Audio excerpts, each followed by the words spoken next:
You again? I can't even take a shit!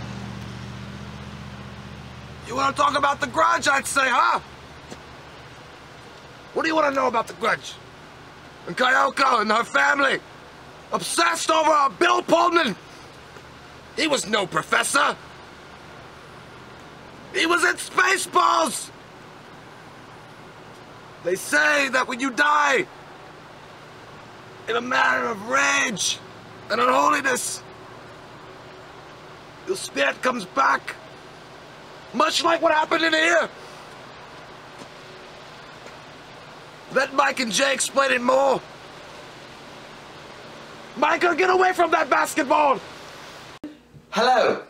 Welcome back to We Watched a Movie with a skull that says wham! Up in you. It doesn't say up in you. Sucking that dick hardcore. Oh, that would hurt. From the 70s, 80s, 90s, rock 2000s, and today. Sarah Michelle Gellar stars in this film as a care worker that is sent to a home that is haunted by a Japanese woman named Kyoko after she was strangled and murdered by her husband because she was obsessing over Bill Pullman, who is a professor in this. And according to legend in The Grudge, when a person dies in great sorrow or rage, their spirit comes back to haunt whoever is in that home or in that spot.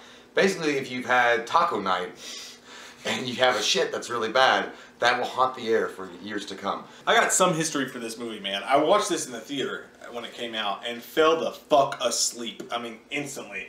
Like, right after they showed the little boy for the first time, I fucking fell asleep and I was like, that movie sucks. And I haven't watched it since. And I watched it again, and I gotta tell you, it took me like 2 days to watch this fucking movie. First off, let me say that I like it. It had some good scares in it. It was creepy as shit, but for some reason, it's like the original Star Trek. You put on the original Star Trek, and I fucking love it. I feel comfortable watching it. It feels like a good time, Danny. Like going at my home. house. Like going home. Yeah, but it knocks me the fuck out. It took you 2 days to get through because you were bored. It took me 2 days to get through this, or it felt like that, because I had to stop, rewind, pause, subtitle, scared, this. I had to keep going back to get the whole picture, because I get fucking scared, dude. Because visually, this movie is scary as shit. He can't handle Rondeck Mountain. Fuck that, like that contorted shit. I don't like it.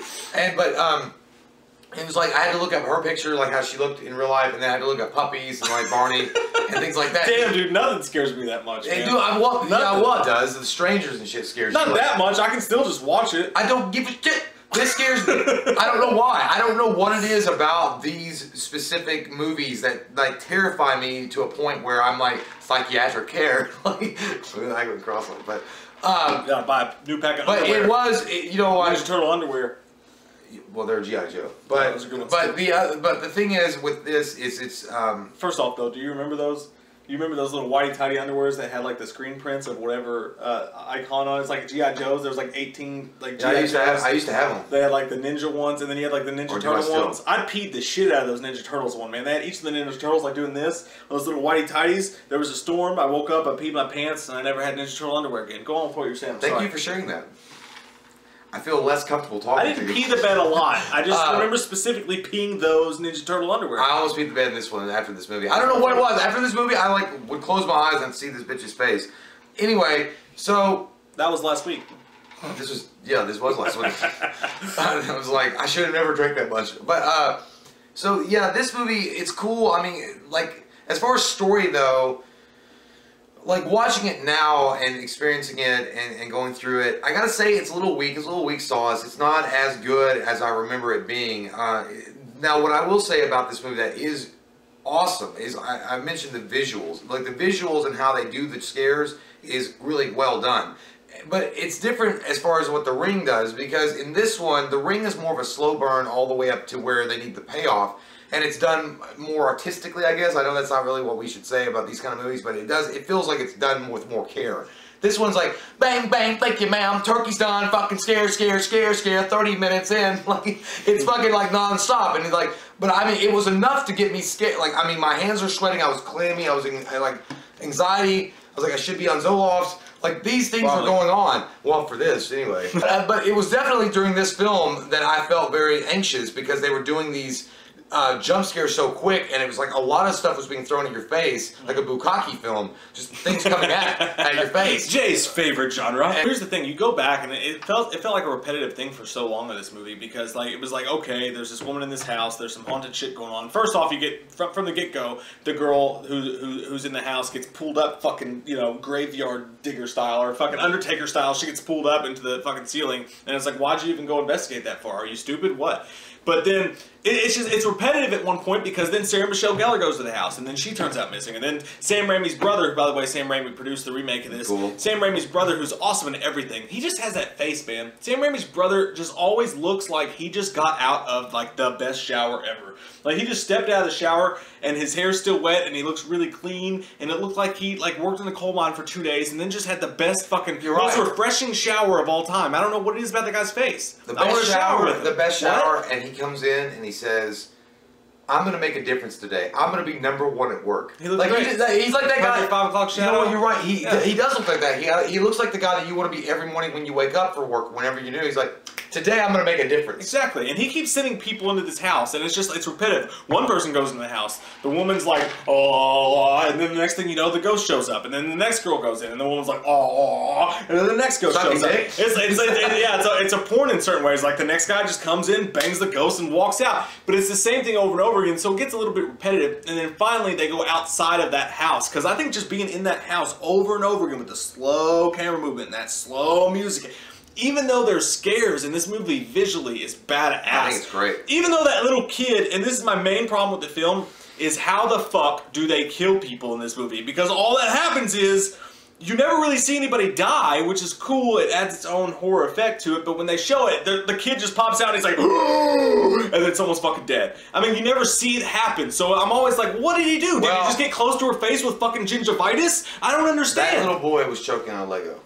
Like, that's what it sounds like. But yeah, you're right. They don't. But they do show the boyfriend dying. He dies of fright. Like, that's what it was. Like, I think that's how most of them die. But now, much like The Ring. There's inconsistencies on this because Kyoko, or Coco, I think there's her name, I can't remember, the first care worker that goes, that's caring for Emma in the film, her fucking jaw gets ripped off. You don't see that, but it's violent enough, and it's crazy, because I don't see any other deaths like that going on in the Grudge.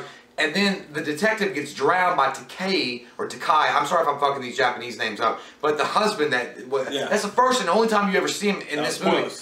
He drowns him. So, okay, that's cool. They have a physical manifestation. They can do that stuff. But the rest of them, Kyoko and Toshio, you don't see how they're doing it. It's like, it's assumed it's fright. And I give major credit to the... I would have been dead. I mean, I would have died of fright. Oh, you would have died before you even saw it. I would have done the trifecta: shit, vomit, and pee right before. But like with the jaw thing is awesome. The detectives are going through the house, and I felt like we were watching House of the Rising Sun with Sean Connery. Sean Connery's birthday. But he goes and he's like, you gotta handle these people the right way. He's like, show me where their goddamn things are. But anyways, he goes in, and I love the shot where they're looking through the attic, and he sees the dead body, and then he's like, what's that? And then there's a fucking jaw.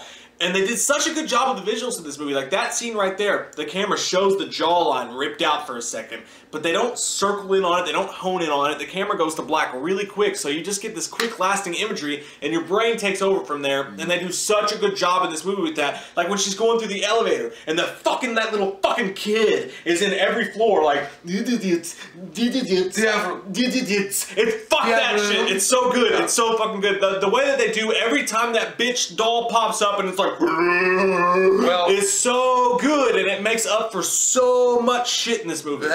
Yeah, exactly. The visuals are what really sets this movie up above what it should have been. I mean, as far as like story-wise itself. The one scene that always gets me, or always got me forever and ever, is the scene when the girl's running through the stairwell and this face that just fucking hangs out after she pulls her purse off, and then you just go, ugh. I'm like, oh, and then like the fact that she is like just out and about, and then she grabs that girl in her apartment and pulls her down. Because here's the thing about the curse, it can go anywhere. Like once you've been associated, your family's been associated with it, it will follow you to get you. They do this time cut jump thing where they're showing Bill Pullman and they're showing what happened, why Bill Pullman is fucking throwing himself off a building at the very beginning of the movie. What a waste, right? I know. I didn't want to get my Schwartz all twisted. But you know, they're showing all this stuff, and our independence. I don't think it's done in a way, I don't think it's done that well. Like the time jumps. I don't think that that's done in a way. Because I had to look up sometimes on Wikipedia, like, okay, why is this happening now?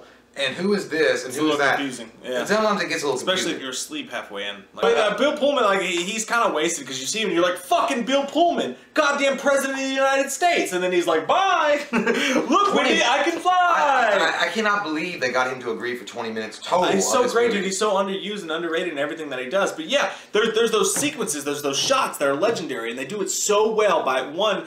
When they show something, they take the camera away really quick, so you're left to manifest it in your mind. And B, what they do on the other side of that is that you only see the ghost from so far away up until towards the end of the movie. For so long, you see the bitch with the fucking eye pop up and just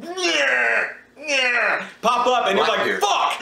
But then at the end of the movie, they take you on a ride because you see her like you've seen her 100 times, but then she's under the fucking covers, she's on top of them, she's fucking, I'm the leprechaun! She's fucking in their face, and you're like, as a viewer, you're sitting there going, oh shit, she's touching her! She's fucking touching her! And it throws you for a loop, and that's what makes it so good inside of such a kind of bad movie. Okay, so when plot-wise, as far as Sarah Michelle Gellar investigates the house, she finds out the situation. She confronts the detective because he's kind of covered it up. He's been there before. He says 3 of his friends went and investigated this house, and they all died under mysterious circumstances. He goes to burn the house down. As you do. And he fails. He gets killed. She shows up after she finds out her boyfriend was being dumb and nosy, and runs over there. Yeah, and you know, she tries to save him. He gets murdered by Kyoko from dying from fright. And then she finally shuts that shit down. She flips the lighter. Good for her though. She was like getting her mind in the right. Yeah, that was a cool scene. I remember when she was opening the door and that fucking face was coming down. It was cool as hell. But she finally sets the house on fire, and the camera jumps to the end of the movie where she's looking at the body of her boyfriend, and the camera zooms around and you see Kyoko standing behind her, which is basically saying the curse never dies. It always sticks with the one person. You're fuck Sarah Michelle Gellar, which is the last thing I want to say. Well, Sarah Michelle the Vampire Gellar. Slayer. I mean, it's Buffy the Vampire Slayer. You got skills, like fucking Liger. You got skills? What are you going to do about it? But Sarah Michelle Gellar was totally pointless in this movie. She's not in half the movie. They used her from the I Know What You Did Last Summer fame, from the stuff like that. She was a big property at the time. There was the classic scene with the hand in the back of her hair in the shower or whatever. Yeah. But at the end of the day, she was pointless. And I want to say this. As a kid, I was like, Sarah Michelle Gellar's so hot. Oh my god, Sarah Michelle Gellar. Sarah Michelle Gellar, Jennifer Love Hewitt. Dude, she looks like a wet-haired Cocker Spaniel. She looks like a Cocker Spaniel that just ran through the neighbor's fucking sprinklers, man. I don't think she's attractive at all now. I think she's right. Going back and watching this now, Naomi Watch The Ring crushes her any day.